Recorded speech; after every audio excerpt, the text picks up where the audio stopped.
An LSU offensive lineman is out with surgery and a wide receiver returns. It's Locked on LSU. Let's get it.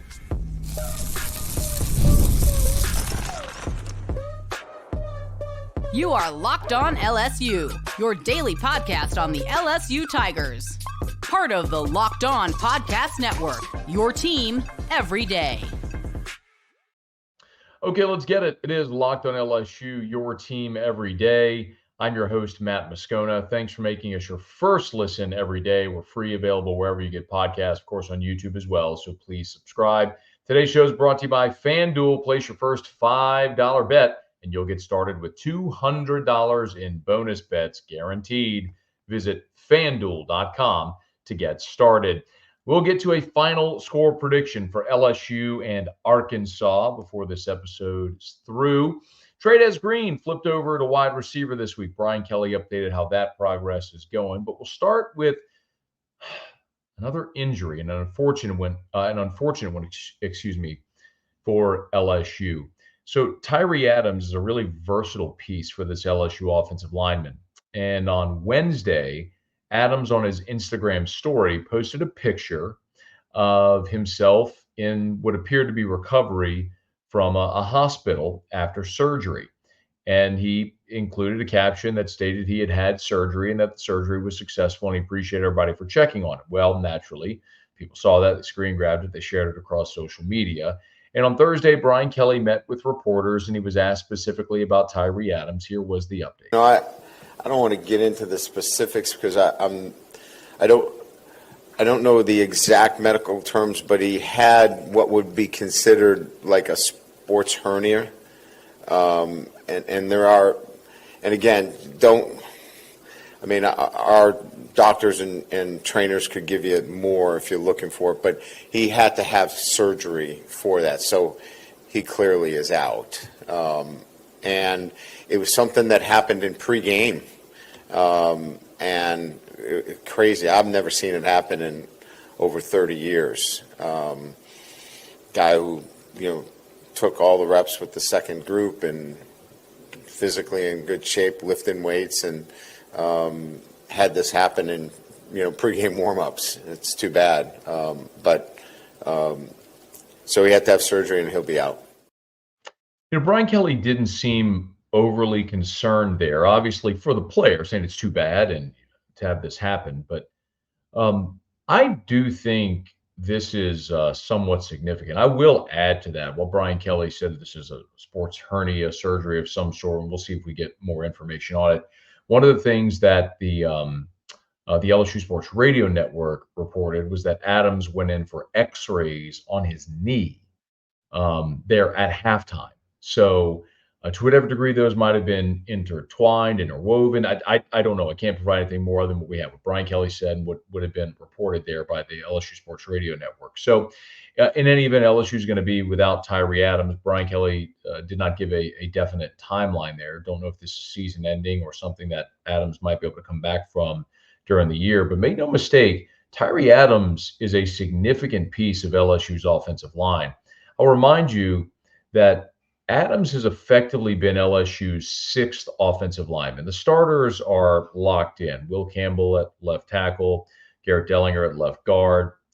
Obviously, you got a new starter at center, but at right guard, Miles Frazier, who has been in that spot now for 3 years, and then Emory Jones at right tackle, DJ Chester, your second-year player there at center.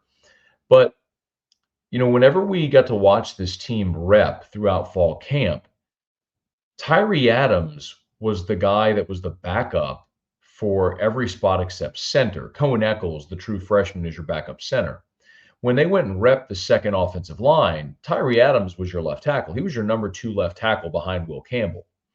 We saw Paul Mabenga at one guard and Bo Bordelon at the other, and then Weston Davis, the true freshman, 5-star, highly rated guy, at right tackle. But what had happened was whenever somebody went down, we saw it in fall camp, Miles Frazier, your right guard, went down, Tyrie Adams played right guard. Look at the UCLA game. If you remember that play in the first half where Emory Jones got his ankle rolled and had to come out of the game, Tyrie Adams went in at right tackle. So while he is the backup left tackle on the depth chart, where he's the number 2 guy to Will Campbell at left tackle, he's your 6th offensive lineman at 4. So he's your backup at 4 spots. Cohen Eccles would be your backup center. So there's a couple of things. Obviously, an injury like this just underscores the importance of losing quality depth. A guy like Marlon Martinez, who transferred after last year to Mississippi State. Not a guy we've talked a tremendous amount about, but Martinez is a guy that could play center, guard, or tackle. He played all over the offensive line. Well, he's at Mississippi State now. If Marlon Martinez was here, the Tyrie Adams injury wouldn't feel like as big of a deal. And listen, as long as LSU's offensive line stays healthy, which, knock on wood, they do, then this is an insignificant injury. But if anybody goes down, it does beg the question of who is next. For example, and I don't want to wish this on anybody, but I mean, if we saw in a game what happened in fall camp where Miles Frazier went down and Adams had gone in, well, now is Bo Bordelon your number 2 at right guard? Now, when they've done wholesale line changes and blowouts like against South Alabama, Bordelon went in at right guard. But if it were just that one spot, like we saw with Emory Jones getting rolled up, would you really put Weston Davis, a true freshman, in at right tackle in an SEC game? The other part to remember here is there's no more layups. Like there isn't another South Alabama or Nichols. You've played all of your non-conference games. Every game here on out is an SEC game. So if you have to put a young player in, be it Paul Mabenga or Bo Bordelon or Weston Davis or Cohen Eccles or whomever it might be, you're putting someone in a spot where they haven't played very much. So it's as long as your starters are healthy and fine, this is a total non-issue. But that's a very physical position, as we know. You have thousands of pounds of human mass slamming into each other on every play. And that's a place where you see a higher injury rate. We hope LSU stays healthy, but this injury does call into question, what you might do next. And for whatever it's worth, when you look at Tyrie Adams, his snap count wasn't exceptionally high. He'd only played 79 snaps on the whole season, 51 on the offensive line, and then 28 on field goal PAT. 38 of those 51 snaps on the offensive line came against Nichols. LSU had a big lead. He'd only played offense in 3 games. He had the 2 snaps against UCLA when Emory Jones was injured, and then in the game prior to Ole Miss, you had he played 11 snaps on the offensive line against South Alabama. So not that he had a ton of experience, but he was the guy they counted on, and very clearly they thought was the best option because they were cross-training him. You're without that guy. Let's hope we don't have to find out. But that's a really big question. What LSU would do if something were to happen to one of their starting offensive linemen. Hopefully, we don't have to find out this weekend or any weekend ahead. Okay, it's Locked on LSU, your team every day. Speaking of injuries, Brian Kelly did also update the 2 injured wide receivers, Chris Hilton and CJ Daniels, and how Trey'Dez Green is doing with his move to wide receiver this week. We'll get to that next. Locked on LSU, your team every day. Today's episode is brought to you by HIMSHims. HIMSHims is changing men's healthcare by providing you with access to affordable sexual health treatments from the comfort of your couch. So HIMSHims provides access to a range of doctor-trusted ED treatments like chewable hard mints, Viagra, Cialis, and their generics, up to 95% cheaper. The process is 100% online, so there's no need for uncomfortable doctor visits. Just answer a series of questions on the site, and a medical provider will determine the right treatment option. If prescribed, your medicine ships directly to you in discreet packaging for free. No insurance is needed, and one low price covers everything from treatments to ongoing care. With hundreds of thousands of trusted subscribers, HIMSHims can help you find the ED option that works for you. Start your free online visit today at hims.com/lockedon. That's HIMS.com/lockedon for your personalized ED treatment options. hims.com/lockedon. The products mentioned are chewable compounded products which are not approved by or verified for safety or effectiveness by the FDA. Prescriptions require an online consultation with a healthcare provider. who will determine if appropriate. Restrictions apply. See website for details and important safety information. Subscription required. Price varies based on product and subscription plan.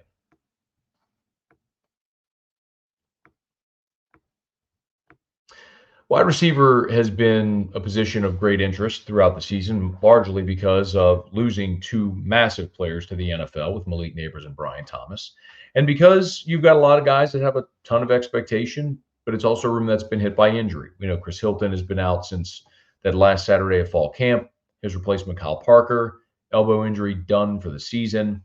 CJ Daniels was injured his knee against South Alabama and missed the game against Ole Miss. And as they've continued to move along here and looking for reliable options, one that Brian Kelly said popped up after the win against Ole Miss was that Trey'Dez Green, the freshman five-star tight end, is going to move to wide receiver. And apparently this is something they spent a lot of time on during the open date, because Brian Kelly effectively let that slip in his answer on Thursday after practice when he was asked how the week has gone for Trey'Dez Green moving to wide receiver. I think he'll do well. I mean, I think, first of all, you can't teach him in 2 weeks like all the receiver routes and positions. So we're gonna keep it to a minimum in terms of what we're doing, but make it impactful, right? I think it's important that he gets on the field. I think it's important that he's part of the game plan, and that when you walk away, you go, who's that guy? But we can't get him out there and have it that he's making mental errors and not getting lined up and putting us in a position where we're slowing down the offense. So we think we found that spot, and I think he's handled it really well. So and look, this is a young man that hasn't played a ton of football. I think we've got to keep that in mind. And he's picked it up really well. So I'm excited to watch him play. Trey'Dez is someone that certainly feels unmoved by the emotion and the magnitude of the moment. It just doesn't really seem to bother him. And I think that's innate, that some athletes have, some don't. And that's true in every facet of life. There are some people who are terrified of public speaking, some people who can walk on stage and not be moved by it at all. If you're an attorney, there's some people who might be terrified going into trial. Others might, I've never done the same thing with doctors with surgery or anything in life. Some people, I just think that's human nature. And so too is it with sports and events like this. And Trey'Dez seems like he's unmoved by it. But there's a couple things Brian Kelly said there. I don't know if you heard it, but he said, you can't get him up to speed on everything in 2 weeks. Well, if we were to believe that the decision was just made to move Trey'Dez Green to one of the receiver positions, well, that's not 2 weeks. This would be 1 week. And actually, they started practicing on Monday, so that would be actually less than a week. What that alludes to is the 10 days that you had between the South Alabama game, or to practice, I should say, between South Alabama and Ole Miss, and then this shorter week. Now that's your 2 week span. And so when you look at snap counts for Trey'Dez Green, he's played in every game, but he's only played in 71 total snaps on the entire season. 25 of those came against Nichols. 16 came in the game against UCLA, and then just 6 against South Alabama. And then, we got to see Trey'Dez Green get out there and take 3 snaps against, forgive me. I'm sorry. It was 10 total snaps against, forgive me, it was 10 total snaps against Ole Miss, but only 3 on offense. There were 7 snaps on special teams. So he's taken 31 snaps on kick return and 1 on the field goal extra point block. But his offensive snaps have been significantly less than that. So roughly 40 offensive snaps for Trey'Dez Green. One of the things that Brian Kelly also said there is we're going to limit what he does, but we want it to be impactful. And I think that's very smart.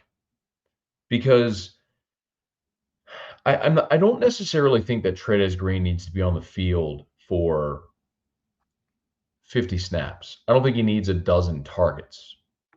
But what I do think is if Trey'Dez Green is on the field for 12 to 15 snaps and has 3 catches for 36 yards and all 3 catches net LSU first downs, those are by definition of what Brian Kelly's saying, impactful plays. If you go back to he played 1 snap against Southern Cal in the opener, 1 snap. And it was in the second half where they did a beautiful job flexing to the right side, came across the formation, and he was in man coverage. And they were going to throw him a 50-50 ball, and they did. But Nuss was pressured. He just had to throw it up, and he sailed it. There was no opportunity for Trey'Dez to catch the ball. But that's what I think Brian Kelly's alluding to, is the fact that it doesn't have to be a situation where Trey'Dez is on the field every play. But when he is on the field, can he be impactful? And the problem with keeping him at tight end is the fact that you are predictable by personnel when he's on the field, because Trey'Dez isn't going to block. And so if you eliminate that concern for the defense, it makes it easier for them to prepare to defend the play. When they see 14 come on the field, they know it's a passing play, or they know he's not staying in the block effectively. So I am excited as well to see what they have for Trey'Dez Green. I mean, he played 3 snaps against Ole Miss, and one of them was a touchdown catch. So he creates a lot of mismatches, like we talked about earlier in the week. I would highly recommend, if you miss it, go back and check out that episode from earlier this week when Brian Kelly disclosed that Trey'Dez was playing wide receiver. I gave you a full rundown on that. Would highly recommend you go check it out. Now, the other receiver news that Brian Kelly shared is that Chris Hilton will miss this game. It'll be obviously the 7th game of the season, the 7th game he's missed. But CJ Daniels is going to return. And I think that is really significant. CJ Daniels may not be the most flashy wide receiver, but one thing in talking to folks around the LSU program that is abundantly clear is they love him, and they love his versatility. He is, according to LSU coaches I've spoken with, the best blocker. And when you look at his drop rate, he's actually the best on the team, meaning when they target him, he doesn't drop a football. He's got 20 catches through 5 games, so he's averaging 4 a game. He has a great safety net for Garrett Nussmeier as well. I'll point out the South Carolina game, which was a game where you found yourself down 17 and you emerged in the second half when Caden Durham went and had that great second half running the football. LSU in that game, the South Carolina game, had 79 offensive plays, 79 snaps. Among your receivers, Aaron Anderson played 39. Kyron Lacey played 61. Javen Nicholas got a snap. Xavion Thomas played 20 snaps. Shelton Sampson played 18. CJ Daniels was on the field for 74 snaps. The next closest was Kyron Lacey at 61. He played 74 of 79 snaps. He just doesn't come off the field. They trust him. He knows his assignments. He's sure-handed. He catches the ball. He's their best blocker. I think getting CJ Daniels back healthy is a really big deal for this offense. I'm not telling you that he's necessarily the game breaker, because I don't know that player has emerged. I think they were hoping that was going to be Chris Hilton. But I also believe very much, know that this coaching staff thinks they're better with CJ Daniels on the field, and getting him back this week is really significant, especially going on the road against an upset-minded Arkansas team, which is coming off a bye, which just beat Tennessee on their home field 2 weeks ago, rested, ready, and that always plays LSU tough. So yes, LSU getting a smidge healthier and getting a key weapon offensively back against a bad Arkansas secondary, that is significant, and I'm certain that Brian Kelly will take it. Okay. One thing left to do here, which is to give you a final preview and prediction, score prediction for LSU and Arkansas. We'll do that when we continue Locked on LSU, your team every day. Today's show is brought to you by FanDuel. Let me give you my prediction here in just a quick second. So not that this is betting advice, but if you want to take it, you can. And by the way, NFL fans, you can start the season with a big return on FanDuel, America's #1 sports book. So when you get a hunch in the middle of the game, You can check out the latest stats, view live play-by-play, and so much more on the same page where you place your bets. You'll get started with $200 in bonus bets guaranteed when you place your first $5 bet. That's at FanDuel.com. FanDuel.com. Tigers about a 2.5-point favorite over Arkansas. If you think the Tigers win and cover, the last 4 games, y'all, have all been decided by 3 points exactly. Would you lay the 2.5 with LSU? If you would, you can play over at FanDuel. FanDuel.com. Get started with $200 in bonus bets guaranteed when you place your first $5 bet. That's at FanDuel.com. FanDuel.com.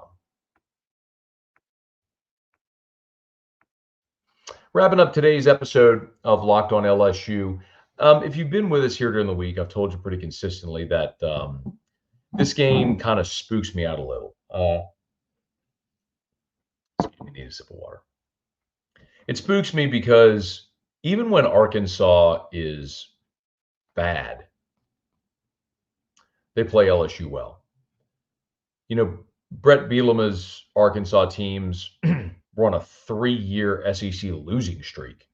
And back in 2014, they end up shutting out LSU up in Fayetteville. That 17-0 game where it was freezing cold and LSU just never got off the mat. They missed a field goal on the opening possession, and it was just curtains from there. Look, 2 years ago, LSU beats Alabama. Dramatic win. Fans stormed the field. Sound familiar? Then the Tigers had to go on the road and play an Arkansas team that was without KJ Jefferson, without their starting quarterback. And so they played Malik Hornsby, and there was some other kid who went in the game late. And LSU had to eke out a 13-10 win over a pretty miserable Arkansas football team. For whatever reason, this game is just never easy. It's just not. Whether LSU fans think of this as a rivalry or not, and I certainly don't, it's an SEC game like you play a lot of SEC games. But whereas this game is the most meaningful in the conference to Arkansas fans, from an LSU perspective, you could talk about Bama and Ole Miss and Florida and Auburn and Texas A&M. I mean, at best, this is the 6th most important game for LSU fans, right? As far as you're rating them in importance and far as rivalry. But, you know, my colleague Hunt Palmer, who hosts the midday show on the Hunt Palmer Show on 104.5 ESPN Baton Rouge, also is our LSU writer at LouisianaSports.net, has a column up at LouisianaSports.net. Rivalry or not, Hogs-Tigers has been a battle. And he throws out some numbers that are just stunning. Even when LSU is better, for example, over the last 6 recruiting cycles, he notes, Arkansas's average recruiting class ranking is 26th, LSU 6th. Over that time, the last 6 years, LSU's landed 11 5-star players, Arkansas 0. Comparing the number of 4-star signees, LSU 85, Arkansas 32. The rosters aren't comparable. But each of the last 4 years, the game has been decided by a field goal. Now, LSU's won 3 of 4. The one Arkansas won was when Ed Ogeron was a lame duck coach in 2021, and they won it in overtime in Baton Rouge, 16-13. But every single year, Arkansas outperforms their talent level against LSU. And I don't know why we would think this year would be any different. Now, what I will tell you is that game I just mentioned, the overtime game in Baton Rouge in 2021, of the last 8 outings, going back to 2016, when LSU won handily in Fayetteville, 38-10, only the second breather that LSU's had in Fayetteville in Arkansas since Arkansas came into the league. Starting in 2016, LSU has won 7 of 8. They've dominated this series.